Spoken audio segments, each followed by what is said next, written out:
ఒక ఊరిలో రాజయ్య మరియు లక్ష్మమ్మ అనే దంపతులు ఉండేవారు. రాజయ్య రోజు కట్టెలు కొట్టి వాటిని అమ్మి జీవనం సాగించేవాడు. కానీ ఆ డబ్బులు వారికి ఎటూ సరిపోయేవి కాదు. దానితో రాజయ్య ఒకరోజు లక్ష్మీదేవిని బాగా తిట్టడం మొదలుపెట్టాడు. అప్పుడు లక్ష్మీదేవి ప్రత్యక్షమై, "ఏమైంది రాజయ్య, ఎందుకలా తిడుతున్నావు?" అని అడిగింది. అప్పుడు రాజయ్య తన బాధనంతా లక్ష్మీదేవికి వివరించాడు.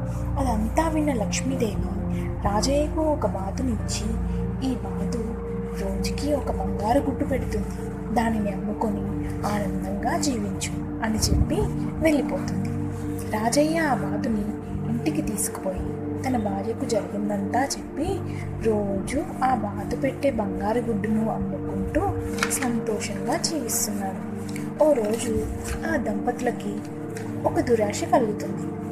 అది ఏంటంటే, బాతు కడుపులో చాలా బంగారు గుడ్లు ఉండి ఉంటాయి కదా, మనం ఇలా రోజు ఒకే బంగారు గుడ్డు కోసం ఆగడం ఎందుకు, దాన్ని కోసి ఒకేసారి కడుపులోని గుడ్లన్నీ తీసుకొని ధనవంతులం కావచ్చు కదా అని వెంటనే ఆ బాతుని కోసి కడుపులో గుడ్లు బయటికి తీయడం మొదలుపెట్టారు.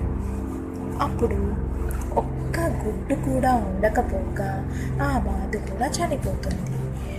అప్పుడు వారు చేసిన తప్పును తెలుసుకొని, అయ్యో ఎంత పని చేశాం, దురాశకు పోయి ఉన్న బాతునే చంపుకున్నాం కదా అని బోరున విలిపిస్తారు.